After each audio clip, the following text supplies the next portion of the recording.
Caríssimos irmãos, que a paz de Jesus esteja em todos os corações, encarnados e desencarnados, propiciando o refrigério da alma, a clareza dos pensamentos e a retidão das atitudes. Nossa reflexão de hoje nos vem do capítulo 10, versículos 5 e 6 do Evangelho de Lucas, que assim se expressa. Disse Jesus: "E em qualquer casa onde entrardes, dizei primeiro: paz seja nesta casa. E se ali houver algum filho da paz, repousará sobre ele a vossa paz. Mas se não, voltará para vós." O título desta reflexão faz homenagem ao compositor Nando Cordel, autor e cantor da música Paz pela Paz, em cuja primeira estrofe se lê: "A paz do mundo começa em mim." Mas Nando avançou na ideia, seguramente bem assistido pela espiritualidade superior, e já indicou na frase seguinte a consequência natural dessa paz existir no homem, dizendo: "Se eu tenho amor, com certeza sou feliz." E aí arrematou brilhantemente a estrofe com a exigência e sua consequência, dizendo: "Se eu faço bem ao meu irmão, tenho a grandeza dentro do meu coração." Considerando a relação entre a letra da música e o Evangelho de Lucas, é preciso então contextualizar esses versículos 5 e 6, sem o que a compreensão fica prejudicada. À época, Jesus estava enviando os 70 discípulos a pregarem seu evangelho de amor em todas as cidades onde ele havia de ir. Mas o mestre os advertia de que a seara era muito grande e o número de obreiros era pequeno. Daí porque aconselhava os discípulos a pedir ao Pai, a pedir a Deus, que enviasse mais trabalhadores. E percebe-se nas entrelinhas da fala de Jesus que ele pedia que seus enviados não desistissem, mesmo sabendo que o Mestre os enviava como cordeiros ao meio de lobos. Jesus recomendou ainda que nada levassem: bolsa, alforjes e alparcas, numa clara alusão ao desprendimento material que eles, os discípulos, deveriam ter.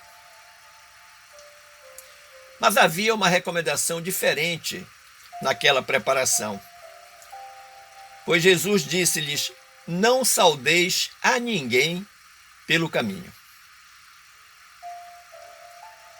O que desejava Jesus? Que os discípulos não se desviassem do objetivo, que mantivessem o foco, algo que muitas vezes nós perdemos, ainda que estejamos imbuídos das melhores intenções. Mas as coisas do mundo acabam por distrair-nos e afastar-nos do verdadeiro objetivo. Mas devemos refletir ainda sobre a orientação de Jesus ao dizer: "E em qualquer casa onde entrardes, dizei primeiro: paz seja nesta casa." Era comum entre os judeus a saudação Shalom, que significa paz. E a tradição rezava que quando se visitava alguém, deveria, ao chegar à casa, fazer a saudação dizendo: paz seja nesta casa. Ademais, já informava quem vinha que vinha em paz e que trazia a paz para compartilhar com as pessoas daquela casa. E Jesus disse ainda: e se ali houver algum filho da paz, repousará sobre ele a vossa paz. Mas se não, voltará para vós. A expressão filho da paz se refere a todo aquele que está interessado na mensagem de paz, que está predisposto a recebê-la e compartilhá-la. E mais, a desenvolver a paz em si mesmo. Porque o filho da paz é um pacifista, um pacificador. E quanto à expressão "e se não, ela voltará para vós", significa dizer que tudo aquilo que emitimos a nós retorna com a mesma intensidade. A lei de ação e reação. O que vale para a paz, vale também para os maus pensamentos, para os maus desejos. Porque nossos pensamentos e sentimentos criam em torno de nós um campo eletromagnético que nos identifica para o universo. E assim sendo, atrairemos naturalmente tudo aquilo que se identificar com o nosso campo vibracional. A propósito da paz, Emmanuel, no capítulo 65 da obra Vinha de Luz, intitulado Cultiva a Paz, esclarece-nos que há muitos desesperados na vida humana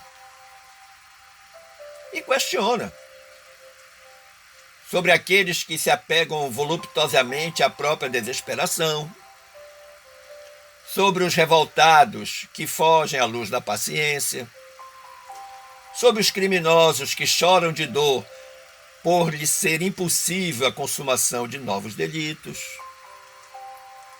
sobre os tristes que escapam voluntariamente às bênçãos da esperança. E quantas vezes isso já não aconteceu conosco? Mas aí Emmanuel oferece uma receita oportuna. Ele diz: para que um homem seja filho da paz, é imprescindível que trabalhe intensamente seu mundo íntimo, cessando as vozes da inadaptação à vontade divina e evitando as manifestações de desarmonia perante as leis eternas. Ora, então nós depreendemos que a paz, para acontecer em cada um de nós, exige inicialmente que tratemos de nossas inquietações internas, fazendo calar aquela voz que nos incita à rebeldia contra as leis de Deus.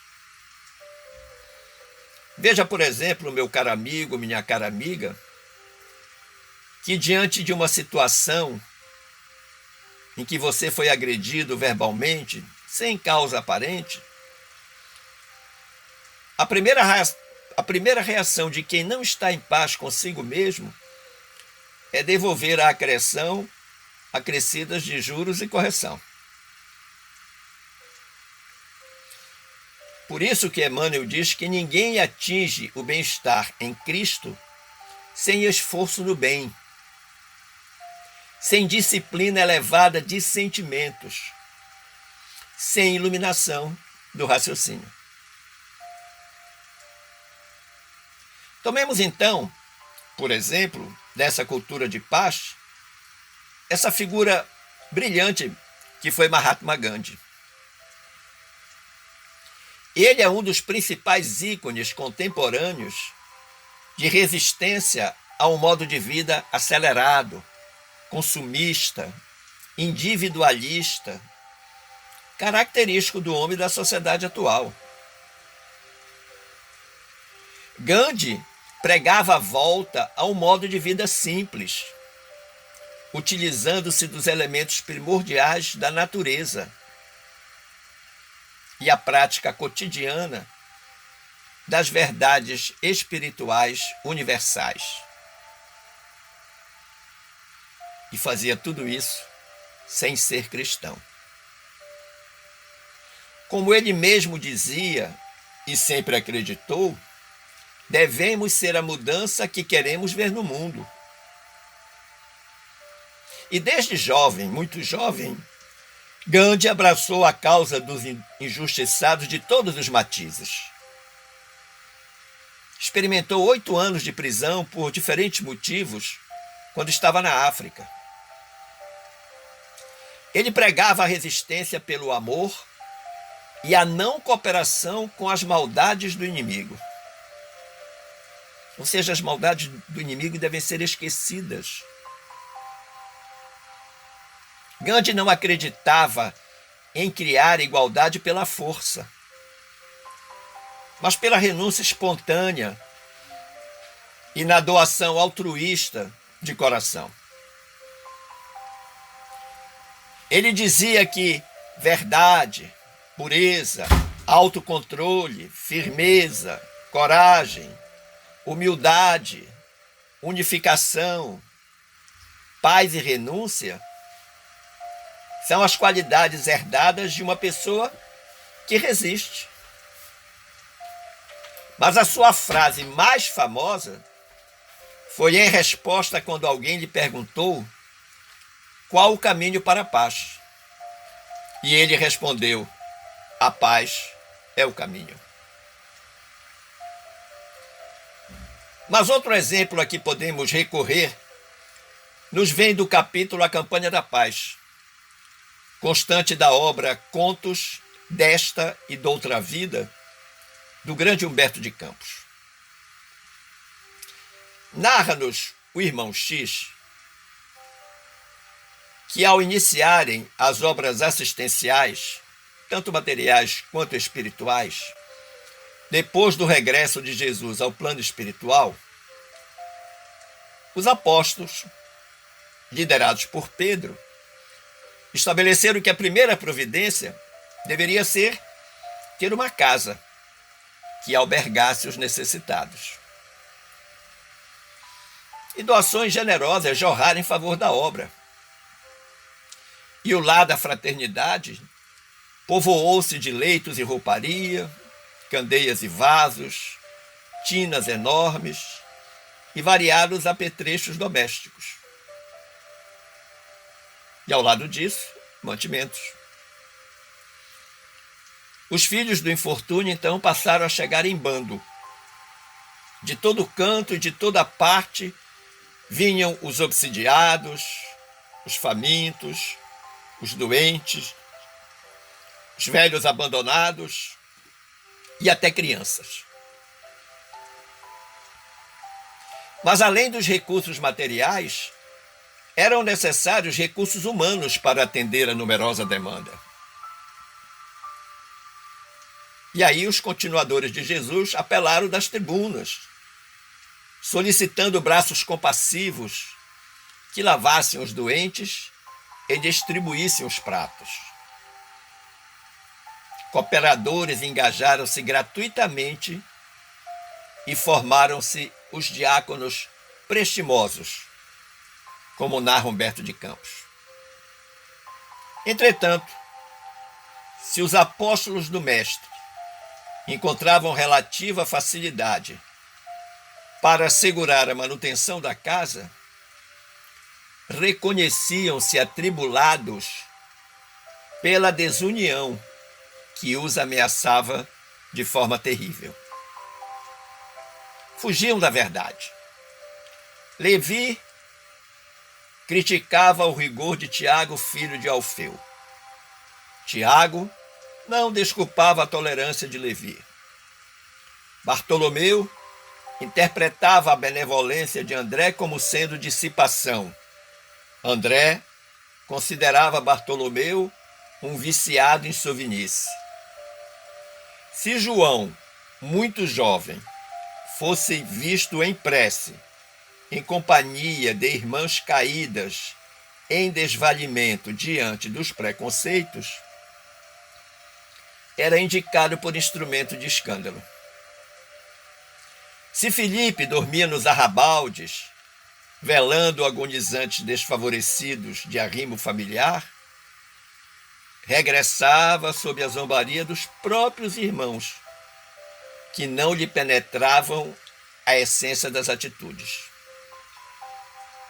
E aí, com o tempo, graçaram conflitos, despeitos, queixumes, perturbações. Cooperadores insatisfeitos com as próprias tarefas invadiam atribuições alheias, provocando atritos de consequências amargas, juntos dos quais se sobrepunham os especialistas do sarcasmo, transfigurando os querelantes em trampolins de acesso à dominação deles mesmos. Esmerava-se Pedro no sustento da ordem, mas em vão. Aconselhava a serenidade e prudência sem qualquer resultado encorajador. Por fim, cansado das brigas que lhes desgastavam a obra e a alma, propôs reunirem-se em oração a benefício da paz. E o grupo passou então a congregar-se uma vez por semana, com semelhante finalidade. Apesar disso, porém, as contendas prosseguiam acesas. Transcorridos 6 meses sob a prece em conjunto, uma noite de angústia apareceu, em que Simão Pedro implorou mais intensamente, comovido, a inspiração do Senhor. E os irmãos, sensibilizados, viram-no engasgado de pranto.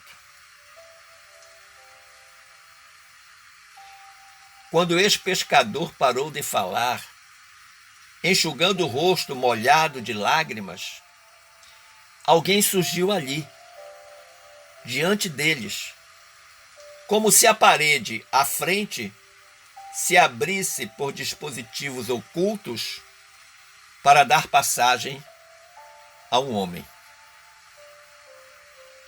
Ali estava Jesus, como no passado, rente a eles. E Pedro, reconhecendo o mestre, suplicou: Senhor, compadece-te de nós, os aprendizes atormentados. Que fazer, mestre, para garantir a segurança de tua obra?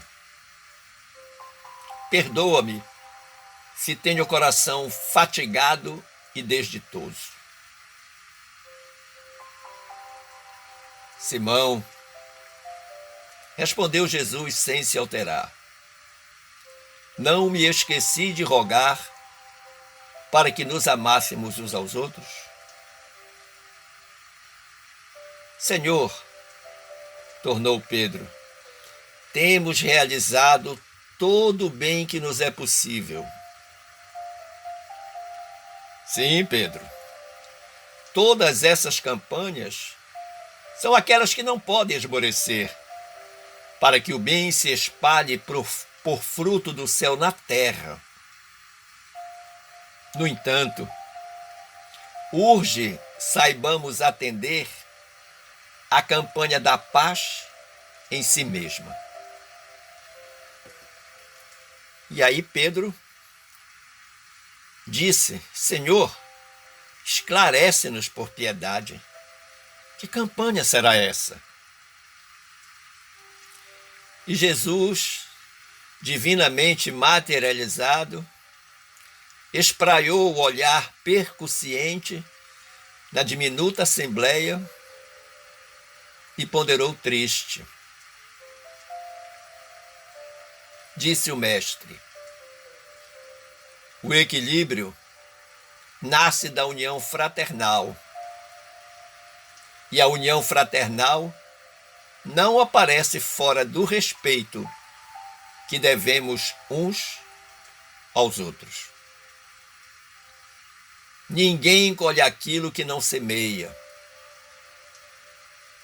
Conseguiremos a seara do serviço conjugando os braços na ação que nos compete. Conquistaremos a diligência aplicando os olhos no dever a cumprir. Obteremos a vigilância empregando criteriosamente os ouvidos. Entretanto, para que a harmonia permaneça entre nós, é forçoso pensar e falar acerca do próximo, como desejamos que o próximo pense e fale sobre nós mesmos. E ante o silêncio, que pesava profundo, o mestre rematou: irmãos, por amor aos fracos e aos aflitos, aos deserdados e aos tristes da terra, que esperam por nós a luz do reino de Deus, façamos a campanha da paz, começando pela caridade da língua.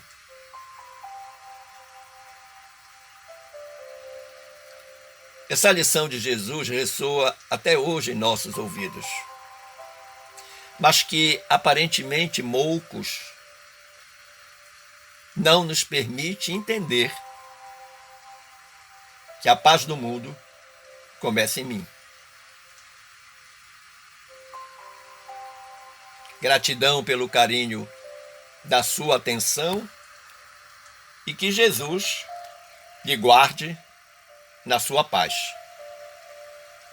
Um forte abraço.